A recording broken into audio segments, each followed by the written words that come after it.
Brescia Metallizing Solution è un'azienda che è nata dall'unione di 5 competitor. Noi siamo i maggiori produttori mondiali di carta metallizzata. L'utilizzo della manutenzione predittiva per noi è stata una svolta strategica molto importante. Tutte le nostre macchine sono state interconnesse, quindi abbiamo realizzato uno scambio dati importante.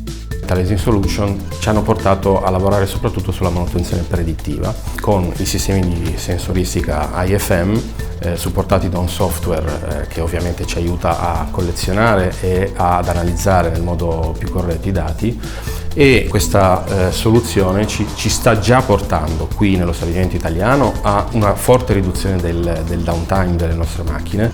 Qui è una macchina che lavora 5 giorni su 7, 24 ore al giorno, quindi le sfide sono ovvie. Noi stiamo utilizzando la piattaforma Moneo per visualizzare e archiviare tutti i dati sia vibrazionali, sia di pressione, sia di temperatura, anche umidità di buona parte delle nostre macchine. Installando i vostri sensori sullo svolgitore siamo riusciti più di una volta a evitare i fermi macchine improvvisi. Siamo riusciti a programmare gli stop della macchina in funzione della produzione senza causare problemi. Altri sensori li abbiamo su dei ventilatori di estrazione dei fumi di scarico della macchina prima che mi entri nel circuito di recupero solventi. Grazie allo Smart Limit Washer e ai vostri sensori abbiamo capito che la lubrificazione andava modificata. Con questo abbiamo allungato tantissimo la vita dei filtri.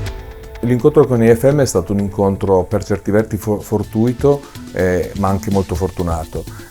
Ci ha aiutato a risolvere alcuni problemi che individualmente, che come azienda non eravamo stati in grado di gestire o di affrontare, ma soprattutto ci ha permesso di utilizzare un software che correla tutti questi dati, li riceve in tempo reale, li correla, crea dei trend e soprattutto con degli algoritmi di intelligenza artificiale ci permette di fare delle previsioni, il che per noi è assolutamente fondamentale ed è anche la direzione verso cui vogliamo andare.